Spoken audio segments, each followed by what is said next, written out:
Hola chicos, bienvenidos. Esta es nuestra última clase, es nuestro último caso de estudio también. Así nos queda la próxima semana exclusivamente para que terminemos la guía. Recuerden que los espero hasta el viernes 28 para que me entreguen ambas guías resueltas. En la semana subsiguiente la vamos a corregir, y la voy a corregir con la asistencia de mi ayudante, Darío Guevara. Lo que vamos a estudiar hoy es lo que les había prometido sobre las antenas receptoras de la señal de GNSS, el sistema global de navegación satelital, y que malmente la llamamos como GPS, Sistema de Posicionamiento Global por sus siglas en inglés. Y digo malamente porque también tenemos un GLONASS, que es el Sistema de Posicionamiento de Rusia, Beidou, que es el de China, y tenemos el Galileo, que es el de Europa, aunque aún le falta un satélite. Bien, vamos entonces a la presentación que tenemos preparada para hoy, que tengo preparada para hoy. Aquí vamos a hablar entonces específicamente de lo que es el sistema de navegación satelital o en este caso posicionamiento. En el caso de robótica es efectivamente navegación. Para otro tipo de casos, por ejemplo, simplemente podemos necesitar el posicionamiento. Yo los invito al que quiera tomar, por supuesto, mi curso de posgrado, en donde nosotros vemos cómo para el tema de posicionamiento en general no necesitamos tener un GPS de muy alto valor. Si ustedes recordarán, cuando hablamos de las antenitas de GPS, les dije que el valor dependía de cuánto nosotros pagábamos por la desencriptación de la señal. Y ese valor, de hecho, está asociado a la precisión o a la exactitud que pueda tener nuestra antena receptora de la señal satelital. Por lo general, nosotros tenemos una constelación de satélites en órbitas geoestacionarias alrededor de la Tierra. Tienen su propio pseudocódigo encriptado, que es el que están mandando. Cuando decimos su propio pseudocódigo, estamos hablando del satélite, del tipo de satélite. En este caso, si pertenece a GPS, si pertenece a GLONASS, si pertenece a Beidou, si pertenece a Galileo. Los satélites transmiten por lo general en dos frecuencias, L1, L2, ambas son relativamente bien conocidas. La L1 es básicamente la que nosotros podemos comprar de 1023 bits, y una tasa de 1 MHz, y digo esto porque es básicamente comercial, mientras que la L2, que es la que transmite un PDC mucho más preciso, es el que es destinado para usos militares y tiene una tasa de 10 MHz. Estamos hablando entonces de una transmisión aún mayor, con una mayor cantidad de datos, por supuesto. Para que también les quede claro, chicos, insisto, los satélites transmiten una señal que está codificada. Cuando nosotros compramos la antena receptora, compramos el chip, compramos la antenita, lo que estamos pagando con $10, supongamos, es la desencriptación de esa señal. El equivalente a $10, que nos va a dar un error, supongamos, de 2 a 10 metros. Mientras que, por ejemplo, el GPS que tenemos para nuestros trabajos en el laboratorio, que tiene un error de ser menor a 1 centímetro, nos costó alrededor de 100 millones de pesos chilenos. Entonces, por supuesto, cuanta más precisión queramos, mayor va a ser el precio que vamos a pagar por esa antena. Para usos militares estamos hablando de precisiones no solamente milimétricas, sino micrométricas. ¿Cómo funciona el sistema de posicionamiento global en general? Dijimos que necesitábamos 4 satélites, y eso está basado básicamente en la teoría de la relatividad. Los satélites geoestacionarios tenemos, para posicionarnos en el espacio cartesiano, posición nada más, necesitamos nada más que 3 satélites. Porque podemos triangular con los 3 satélites y sacar un único punto que corresponde a nuestra posición.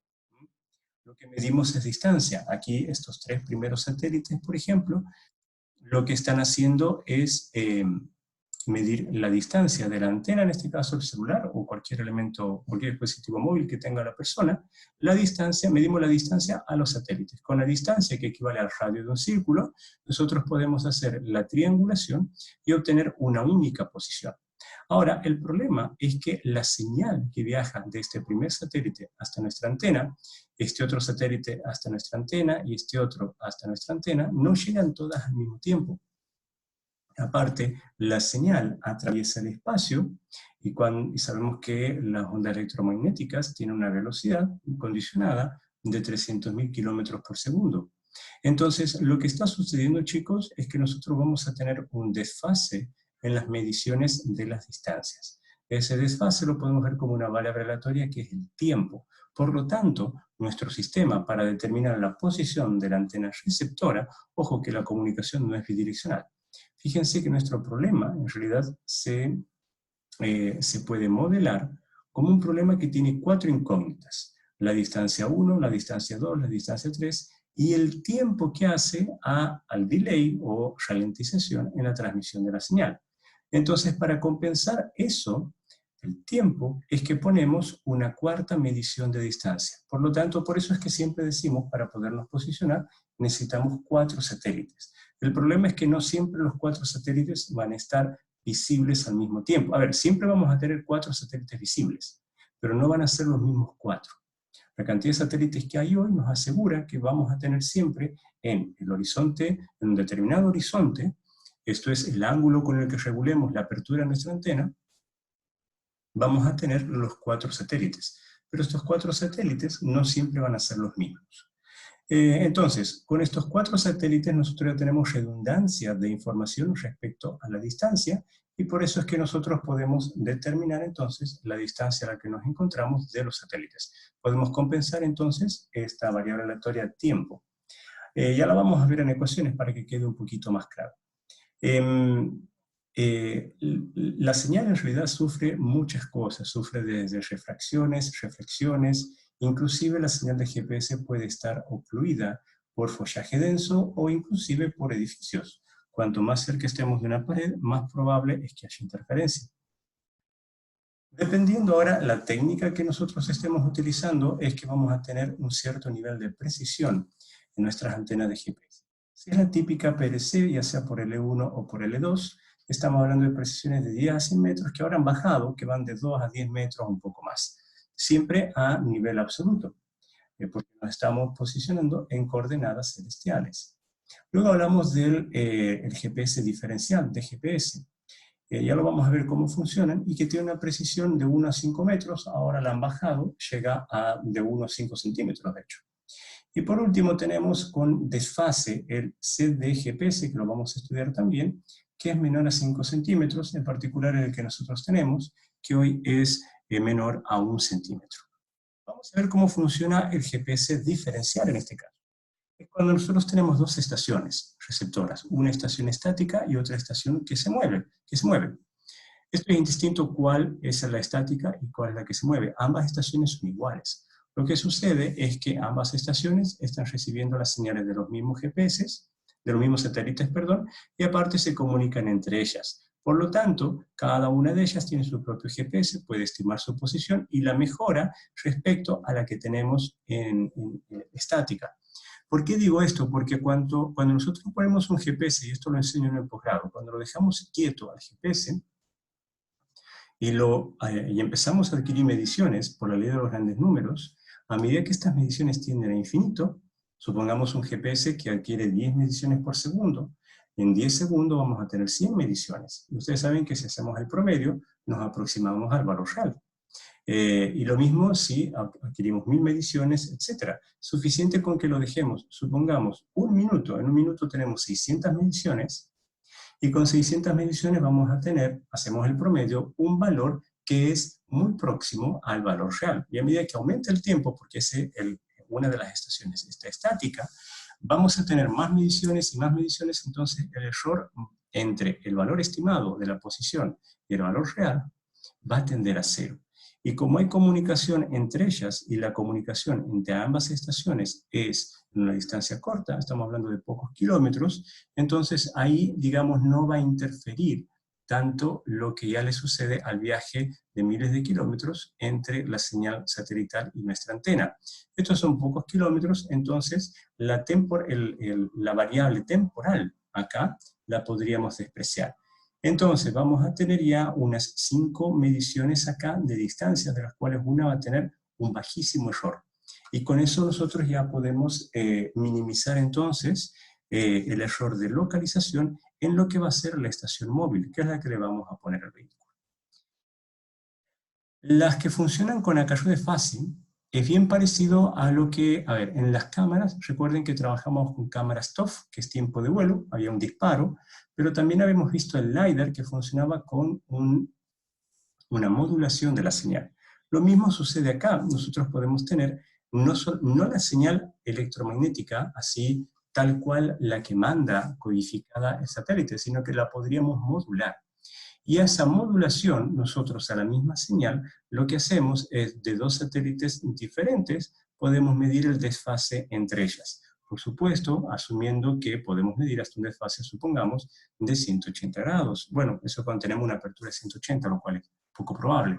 Pero una apertura de 90 grados, como la que se muestra en esta imagen, sí la podríamos tener. Entonces medimos el desfase de ambas señales. Ya no medimos el tiempo de vuelo de la señal, sino que medimos el desfase. Y eso nos permite en principio abaratar costos, por supuesto, pero también nos permite unas mediciones mucho más robustas. Y también podríamos trabajar con el mismo sistema de tener y una estación fija y otra estación móvil.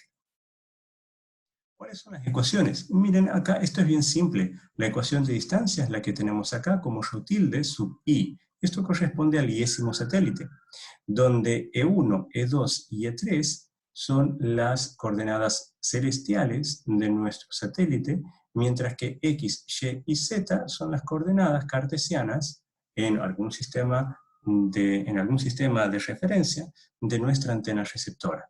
Entonces lo que tenemos es la medición, la estimación, esta es solamente la estimación de la distancia, más una distancia extra que es función del tiempo. Acá tenemos este tau, que es la distancia por tiempo de vuelo.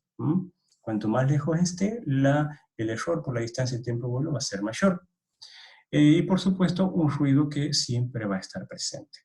Esto es por cada uno de los satélites. Si tenemos 4 satélites, lo escribimos, este es el jacobiano pertinente, entonces nosotros podemos aplicar directamente mínimos cuadrados. Esta es simplemente la ecuación de mínimos cuadrados, y en particular mínimos cuadrados pesados se llaman, cuando tenemos la matriz de covarianza, que es sigma cuadrado, y podemos estimar entonces P, que es la posición X, Y y θ de nuestra antena. Como ven, es relativamente simple. Lo único es que nosotros tenemos que tener presente es cómo vamos a trabajar y en qué sistemas de coordenadas, ¿sí?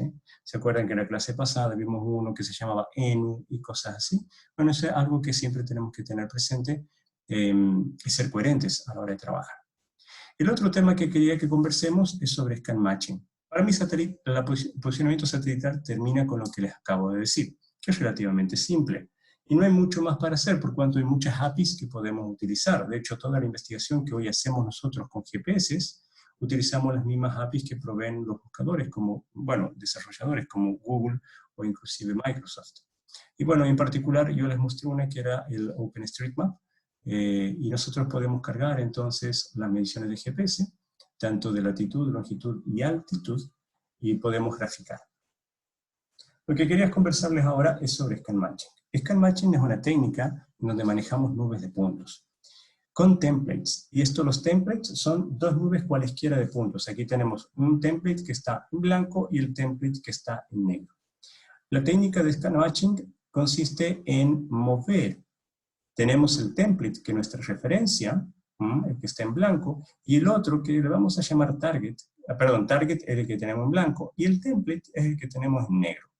Lo que hacemos es buscar cuál es la matriz de transformación homogénea que minimiza el error de superponer ambas nubes de puntos. Aquí vemos ejemplos, por ejemplo, de nubes de puntos. Nubes de puntos de manos no necesariamente tienen que calzar perfectamente. Lo que hace, por ejemplo, es minimizar un costo. Por ejemplo, la distancia. ¿Cómo nosotros podemos minimizar? A ver, el scan matching consiste en minimizar un costo, por ejemplo, la distancia en este caso cartesiana, entre dos nubes de puntos cualesquiera. Cuando nosotros logramos eso, entonces podemos encontrar lo que son las matrices de traslación y de rotación pertinentes para que nosotros podamos y así encontrar cuál es la diferencia de movimiento entre ambas nubes de puntos. Fíjense acá. En esta, no sé si se ve, ahí está la animación. Las nubes de puntos no necesitan ser de igual tamaño, las nubes de puntos pueden estar rotadas, pueden estar trasladadas, pueden estar escaladas. Y hay diferentes técnicas de scan matching que resuelven cada uno de estos problemas. Una de las ventajas principales, fíjense esta animación que está acá, es la que corresponde a la que vemos acá arriba.